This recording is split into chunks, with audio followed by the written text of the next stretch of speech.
Bonjour, bienvenue pour une nouvelle vidéo du Kevin Landau Associés.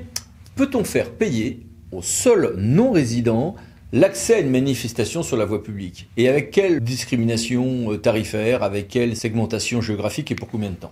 Eh bien, c'est à toutes ces questions que TA puis l'ACA de Bordeaux nous ont répondu dans une affaire qui concerne les fêtes de Bayonne, avec une question de savoir si je peux faire des manifs pas pour tous. Voilà. Est-ce qu'on a des bases juridiques en ce domaine? Oui, deux grands blocs de granit sur lesquels bâtir tout ceci. Première chose, on ouvre le Code général des collectivités territoriales, L22-13-6.1, et on voit que le maire peut, dans la limite de 2 fois par an, soumettre au paiement d'un droit d'accès des personnes à certaines voies, aux portions de voies, pour une manifestation culturelle organisée pour la voie publique, sous réserve de la desserte des immeubles riverains. Donc, on a une base, 2 fois par an. Très bien. Deuxième base juridique, oui, j'ai quand même un principe d'égalité qui est à respecter. Ah oui, principe d'égalité qui est à respecter, sous réserve que les gens soient dans la même situation face au service. Et alors là, on a pléthore de jurisprudences qui ont été rendues en matière de restauration, de tarification de l'eau, enfin, on a des choses extrêmement subtiles qui ont pu être faites, qu'il serait trop long de rappeler, voire nos articles de blog à ce propos. Mais voici aussi quelques références. D'ailleurs, l'usage de la voirie, notamment des ponts, notamment l'affaire Desnoyers et Schorck, de 74, ont été des bases importantes de l'édification de cette jurisprudence sur le point de savoir si on est ou pas dans une même situation face au service public, face à la contribution à la charge publique, justifiant ou pas des traitements différents parce qu'il y a des situations différentes face au service. Dans le cas de Desnoyers et Schorck, c'était le point de savoir si on pouvait être dans une situation différente ou pas si on habitait sur l'île ou sur le continent. Non. Mais c'est qu'on était contribuable départemental et que par ses impôts on avait déjà payé une partie du pont ou pas. Réponse, oui. Par exemple, à l'époque, jurisprudence en réalité devenue encore plus subtile depuis. Et puis, en matière fiscale, le juge est encore plus souple, sans doute, confère une décision de 2019 808 du Conseil constitutionnel, QPC, mais confère par exemple le fait que je peux très bien également ne pas avoir à faire des discriminations tarifaires pour des gens qui ne bénéficient pas du service, exemple les entreprises et l'atome par exemple. Donc revenons à notre affaire de Bayonne pour voir ce qui a été jugé, car c'est tout à fait intéressant.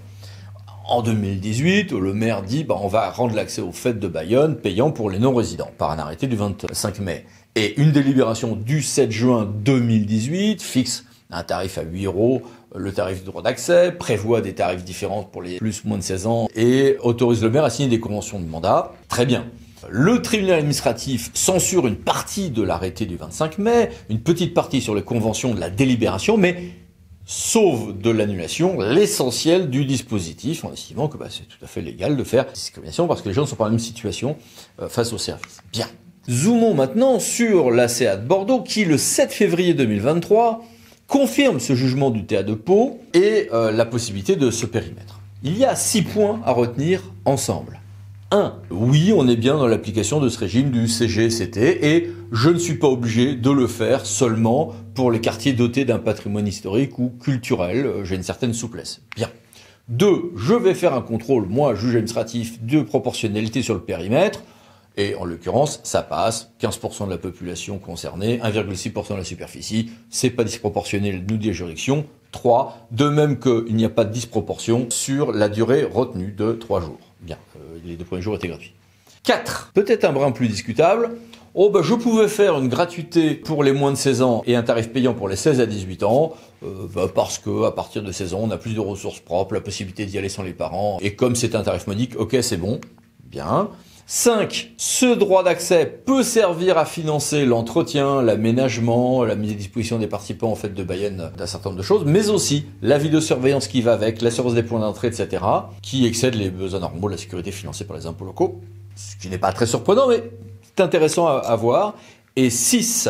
La différenciation tarifaire dans son principe même entre résidents et non-résidents est également validée par l'ACA.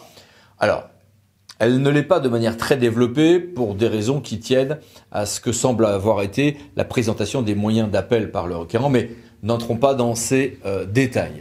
Conclusion, vous avez un magnifique arrêt à décortiquer et lire si vous voulez prolonger. C'est à Bordeaux, 7 février 2023, numéro 20 BX 03 937. Et puis surtout, la possibilité de l'envisager dans tel ou tel territoire, mais vous le voyez, avec un examen cas par cas et beaucoup de précautions quand même à respecter. Voilà, à bientôt pour d'autres vidéos du cabinet Landau Associés. Pensez à vous abonner. Merci, au revoir.